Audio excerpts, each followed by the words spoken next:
Deepwater oil rigs are extremely dangerous places to work.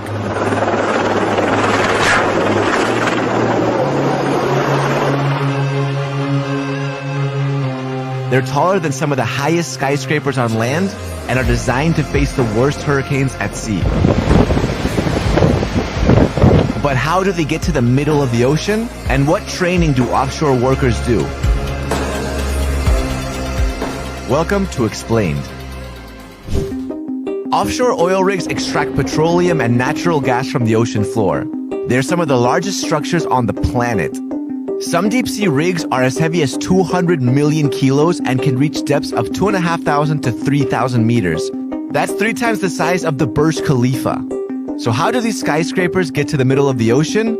First, they build the base of the rig onshore, then the drilling infrastructure and living quarters are assembled on top of it. And finally, the rig is towed out to the drill site. Offshore rigs take weeks or months to get to the drilling location, which is often on the other side of the globe. And this is no ordinary journey. Shell's Appomattox, one of the biggest oil platforms in the Gulf of Mexico, made one such epic voyage.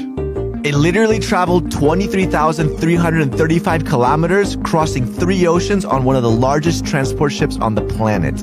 The Appomattox had to outrun a super typhoon in the Pacific Ocean, survive the rough winter waters around the Cape of Good Hope in South Africa, and narrowly avoid Hurricane Harvey that hit the U.S. 4 hurricanes.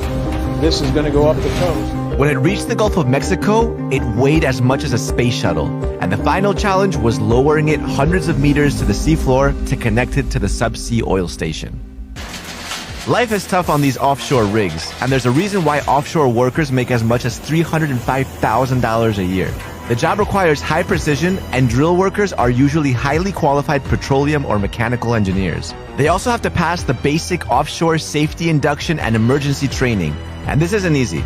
Workers learn how to escape off an oil platform. They learn helicopter escape drills, survival at sea, basic firefighting, and first aid. Besides this, working hours are long and tiring. The isolation at sea for weeks and months can take a toll on mental health. But there's little room for error on the job. Mistakes in this workplace can be deadly for everyone on board.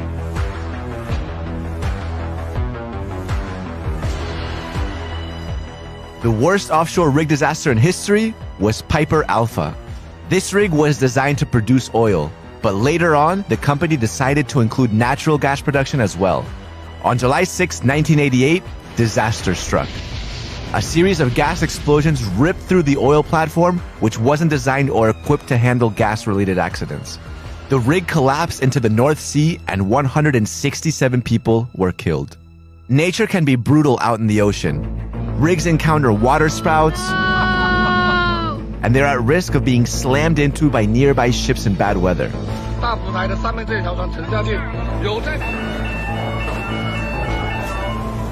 Then there's the chance of an unexpected surge in natural gas that can lead to disasters like Deepwater Horizon.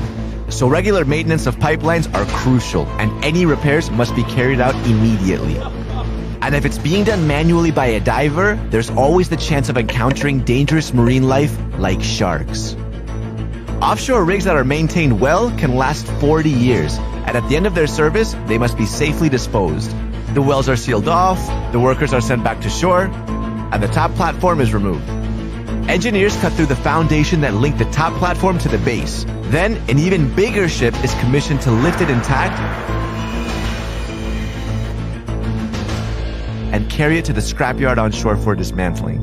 The last leg of the journey must be carefully planned, because any miscalculations can result in catastrophes like this.